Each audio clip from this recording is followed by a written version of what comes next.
Assalamualaikum warahmatullahi wabarakatuh. Perkenalkan, nama saya Muhammad Yusril Kemar Ramadan, NPM 1900389 dari kelas B angkatan 2019, Program Studi Pendidikan Bahasa dan Sastra Indonesia. Di sini saya akan mempresentasikan tentang layanan bimbingan konseling. Baik, langsung saja kita masuk ke dalam isi videonya. Baik, di sini saya akan menjelaskan tentang layanan bimbingan dan konseling. Yang pertama, kita mulai adalah dari pengertian layanan bimbingan dan konseling yang terbagi atau dibentuk dari 3 kata, yaitu layanan, bimbingan, dan konseling. Layanan adalah sesuatu atau suatu tindakan sukarela dari satu pihak ke pihak lain dengan tujuan untuk membantu atau permintaan kepada pihak lain untuk memenuhi kebutuhan hidupnya. Maka, layanan atau pelayanan secara umum adalah menyediakan segala sesuatu yang dibutuhkan orang lain. Yang ketiga, maksud saya yang kedua adalah ada bimbingan, yaitu bantuan yang diberikan seseorang agar yang diberikan bimbingan menjadi lebih terarah dan dapat mengambil keputusan dengan tepat bagi dirinya dan lingkungan untuk hari ini dan masa yang akan datang. Yang ketiga ada konseling, yaitu sebuah bantuan yang diberikan kepada individu dalam memecahkan masalah hidup dan kehidupan yang dihadapi dengan cara wawancara atau dengan cara yang disesuaikan dengan keberadaan lingkungan. Jadi, dapat disimpulkan bahwa layanan bimbingan dan konseling adalah pelayanan yang diberikan konselor berupa bantuan atau pertolongan serta mengarahkan kepada individu atau kelompok individu dalam menghindari atau mengatasi masalah dalam hidupnya. Maka, di dalam pengertian bimbingan dan konseling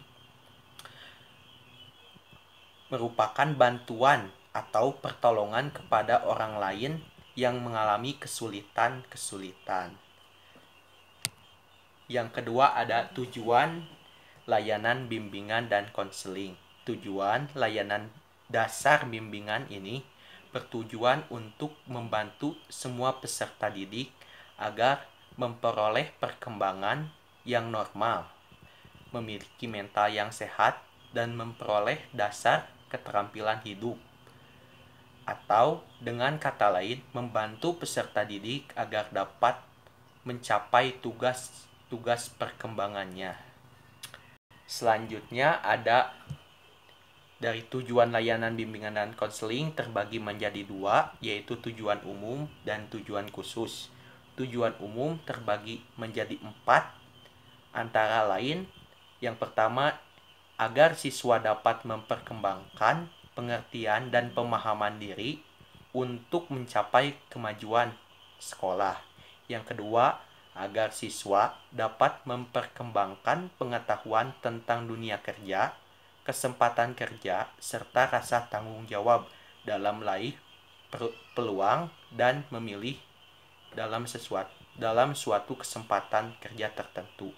Yang ketiga, agar siswa dapat memperkembangkan kemampuan untuk melatih perkembangan pengetahuannya tentang diri dan informasi yang ada. Yang keempat adalah agar siswa dapat mewujudkan penghargaan terhadap kepentingan dan harga orang lain. Yang kedua ada tujuan khusus yang terbagi menjadi 3, antara lain yang pertama agar para siswa dapat memiliki kemampuan untuk mengatasi kesulitan dalam memahami dirinya sendiri. Yang kedua, agar siswa memiliki kemampuan untuk mengatasi kesulitan dalam memahami lingkungan. Yang ketiga, agar siswa dapat mengatasi dalam mengidentifikasi dan memecahkan masalah. Selanjutnya ada fungsi layanan bimbingan dan konseling. Terbagi menjadi 10 fungsi, antara lain fungsi pemahaman, fasilitas, penyesuaian, penyaluran, adaptasi, perbaikan, penyembuhan, pemeliharaan, dan pengembangan. Yang setiap fungsi memiliki pengertian dan tujuan tersendiri.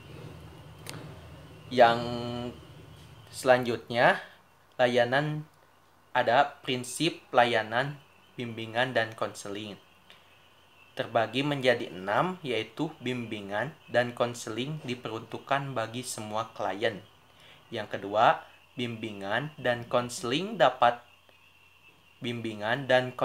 sebagai proses individualisme. Yang ketiga, bimbingan dan konseling menekankan hal yang positif. Yang keempat, bimbingan dan konseling merupakan usaha bersama.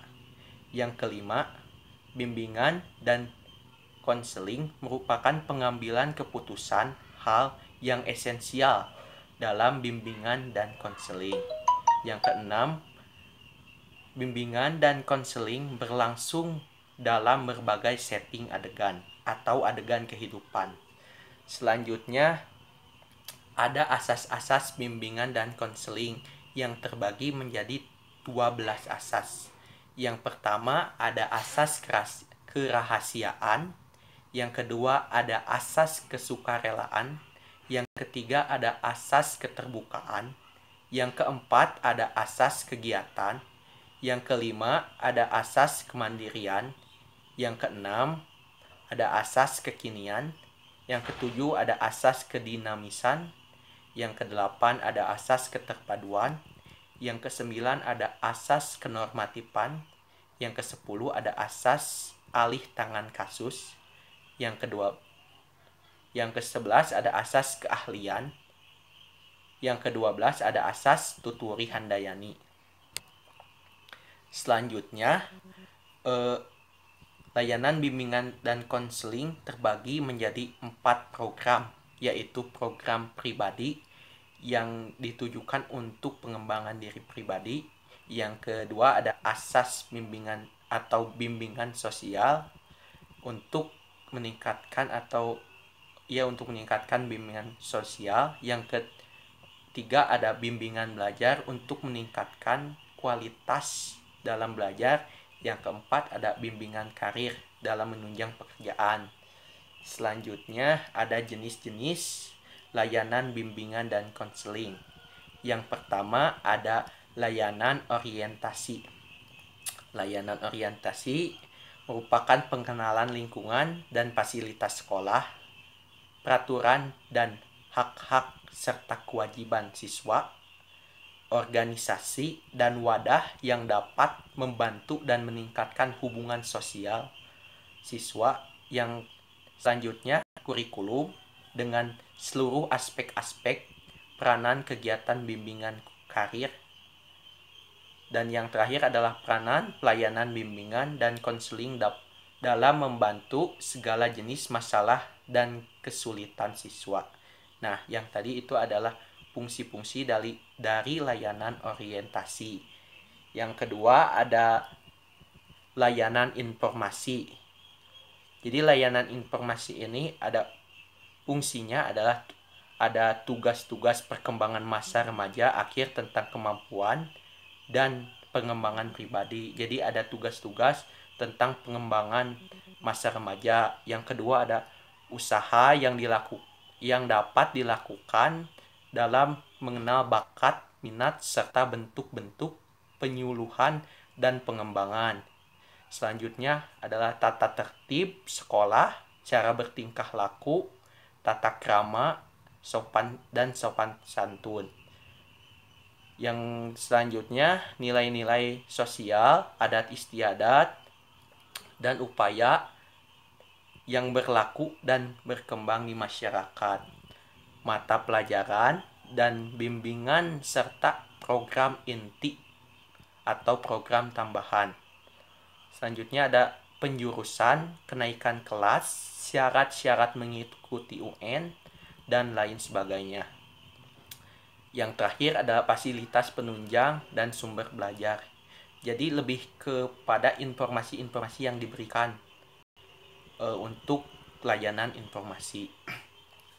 Yang ketiga ada layanan pembelajaran, tentunya tentang pelajaran baik pelajaran sekolah maupun tentang pelajaran karir. Yang keempat ada layanan penempatan dan penyaluran, lebih kepada misalnya penyaluran bakat kita atau minat kita.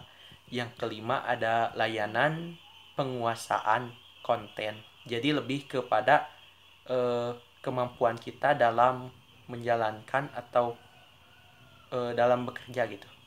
Selanjutnya ada layanan konseling perorangan, lebih kepada tentang individunya, kepada individu. Yang ketujuh ada layanan bimbingan kelompok, dan yang terakhir ada layanan konsultasi, lebih kepada kalau kita ada masalah gitu kita bisa bicarakan kepada guru BK atau guru konseling. Nah, mungkin itu saja yang dapat saya sampaikan. Kurang lebihnya mohon maaf. Wassalamualaikum warahmatullahi wabarakatuh.